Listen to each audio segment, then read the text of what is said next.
We've got an absolutely loaded show for you guys today. Marcelo Mayer gets called up. Alex Bregman suffers a significant injury, and the Red Sox played a doubleheader against the Baltimore Orioles. We're going to break down everything you need to know, but before we do, if you're excited that Marcelo Mayer is on the big league roster, just like the video. I think we should get at least 60 or 70 likes on today's video because who isn't jazzed about the number 2 prospect in the system being up on the big league roster?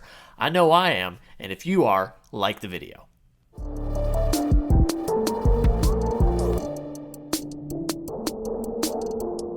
How's it going, everybody? Welcome back into another edition of the Red Sox Rundown. I am your host, Jack. If you joined us for the live show last night, thank you so much. If you missed it, we went live for Marcelo Mayer's debut. We did a watch party. It was absolutely awesome. That's why my voice sounds a little shot, because I'm filming this right after I got home. But we got a lot to talk about today. Alex Bregman's injury, way worse than we originally thought. Marcelo Mayer gets called up to the big league roster, makes his debut last night, and the Red Sox played 2 games yesterday. So let's get into it. Let's start with the Bregman injury, because this is kind of how everything started today. Jen McCaffrey had this. He said Cora called Alex Bregman's injury. So just to preface this, the first word we got on Bregman today was that he was going to get an MRI.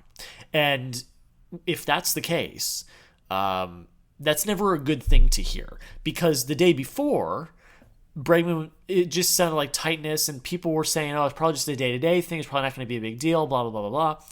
Well, then the next day, if he's going to get an MRI, like, that's concerning, to say the least. So Jen McCaffrey had this after game 1. He said, Cora called Bregman's injury a significant injury. He's going to be out for a while. He said it's similar to the 2021 quad strain that Bregman had when he missed more than 50 games. Mayer will play all over the infield, no Devers at third. A little bit more from a Guerrero star. A very downcast Alex Bregman just took questions in the clubhouse. He said he felt okay yesterday but couldn't sleep last night.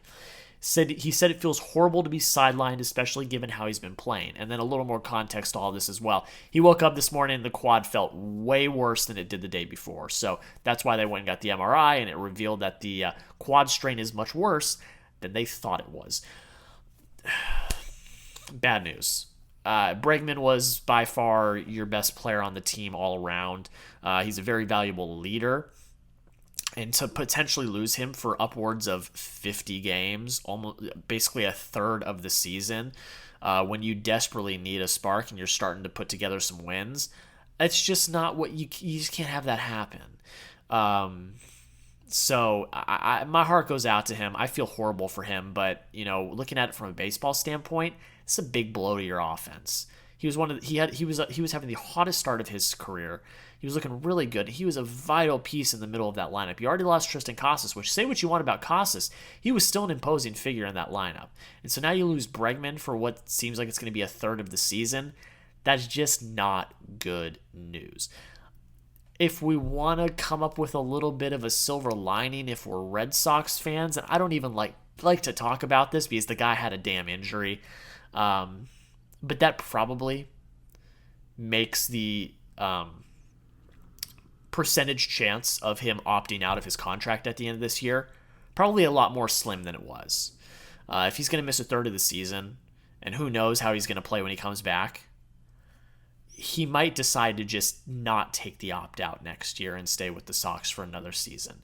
Again, it's a really bad situation, and just trying to find, I guess, a little bit of a silver lining for Red Sox fans. It's not really a silver lining for him. I mean, he's still going to make like $40 million next year, but still, instead of getting a huge payday in free agency, I think the odds of him staying for another year are probably a little more likely. However, I do he's going to make the most of it. And I think he's still going to really help, be someone by Cora's side, trying to help this team.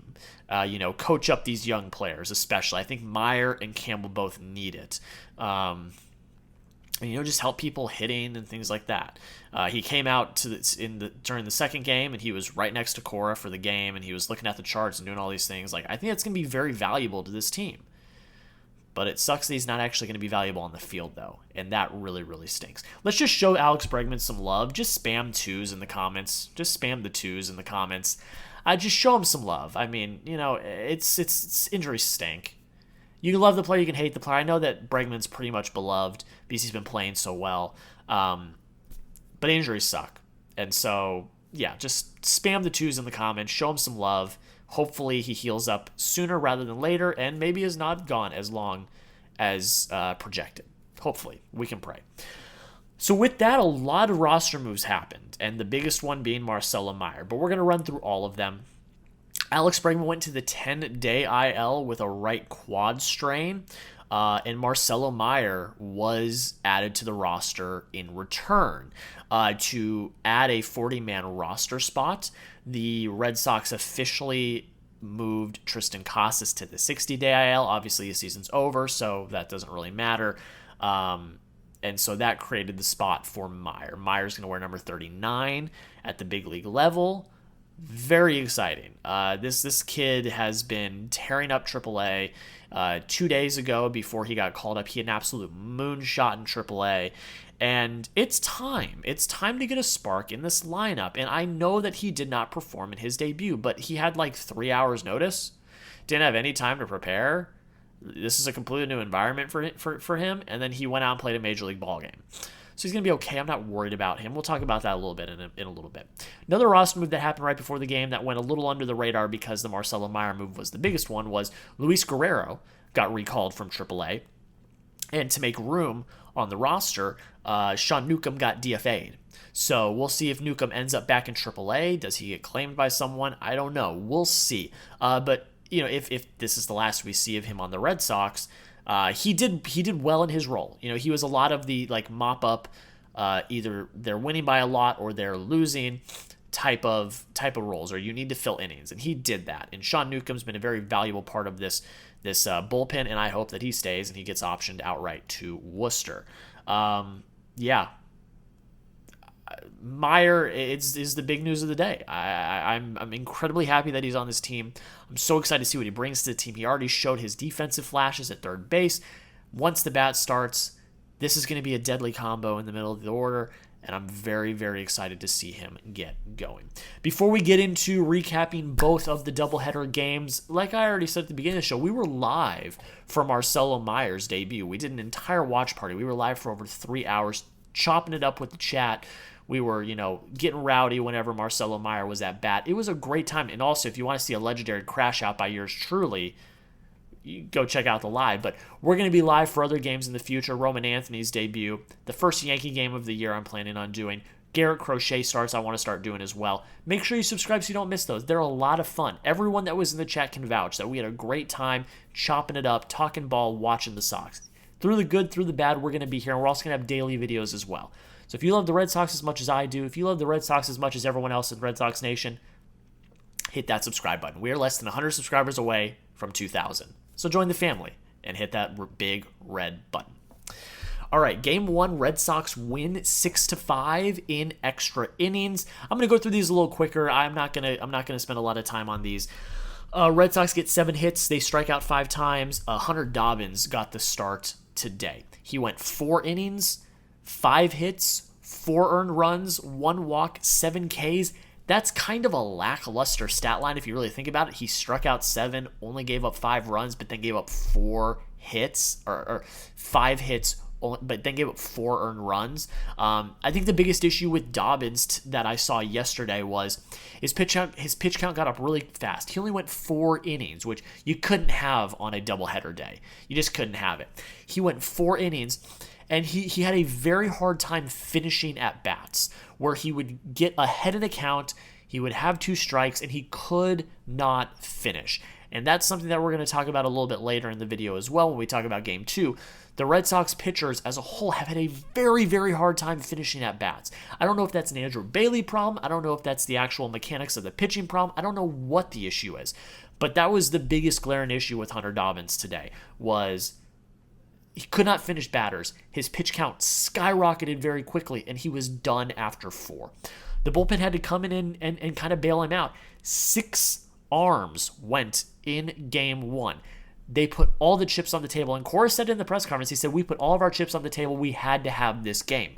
Thankfully, they won in extra innings, but it was a little more too close for comfort. Sean Newcomb comes in, gives 1 inning, gives up a run. Liam Hendricks comes in, has a perfect inning, which is great to see after he struggled in the last one. Justin Wilson comes in, has a pretty clean inning, 2 Ks. Justin Slayton comes in, has a clean inning, no runs. Aroldis Chapman comes into the 9th, has a very clean inning as well. And then in the 10th, Greg Weissert comes out. You've got the ghost runner on second, 1 walk, 2 Ks. Gunnar doesn't leave second base. It was absolutely electric to see. And then you go into the bottom of the 10th. Don't give up any runs, and the Sox have the walk-off win. We're going to talk about the offense in a second, but first, grade Hunter Dobbins' outing, A, B, C, D, or F. I want to hear your guys' thoughts down below in the comments. I'm going to have to give it a C-. I think there was some good to see. I'm going to give it a straight C. There was some good to see. He got 7 Ks. That's great to see. But he had a very hard time finishing batters, and that's just not something you want to see. That's very concerning, but I still have faith in Hunter Dobbins, but you let me know. A, B, C, D, or F, grade Hunter Dobbins' outing down below in the comments. Not a lot to really talk about in terms of the offense. Jarren Duran went 2 for 4, had an RBI, had a run. Rafael Devers, we'll talk about in a second. Wilyer Bray 1 for 3, had 2 runs, had an RBI. Jarren Duran had a solo home run in the first, as well as Wilyer Bray, so they had the 2 solo home runs in the first inning to tie up the ball game at the time at 2-2. Abraham Toro had a home run in the 5th as well. And then the 6th inning was really what did it. They scored 2 runs to tie up the ball game. The 6th inning was really huge for the Red Sox. And yeah, I think that Trevor Story is still an absolute liability on this team. He went 0 for 4 with 2 strikeouts. He's an absolute liability, but you can't move him now. You don't have a choice with Alex Bregman out. So I don't know what you do in that situation. I did love that Cora pinch hit for him in the game, the second game. But yeah, I mean, Story's going to just have to figure it out because with Bregman gone, they don't really have a choice. Story's got to be in the lineup. He's got to have his defense at short, and it's not an ideal situation if you're a Red Sox fan. Last but not least, though, Rafael Devers was the hero, had the walk-off in the 10th. We're all going to talk about it when we talk about this game, why they didn't walk him. You had an open base.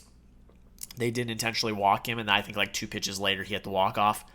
The Orioles are a laughable organization this year. They fire their manager, and then they don't walk Rafael Devers in the 10th. I didn't get it, but the Sox got it done. They won 6-5. They ended up at 27-26 on the year, which was great. You got a game over 500.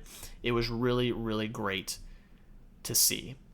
And then you got into game 2, and I absolutely crashed out on the live stream and did not have a good time at all. Red Sox lose 2-1. We'll talk about the pitching first. Lucas Giolito absolutely shoved. He went 7. Like you used 6 relievers in the first game.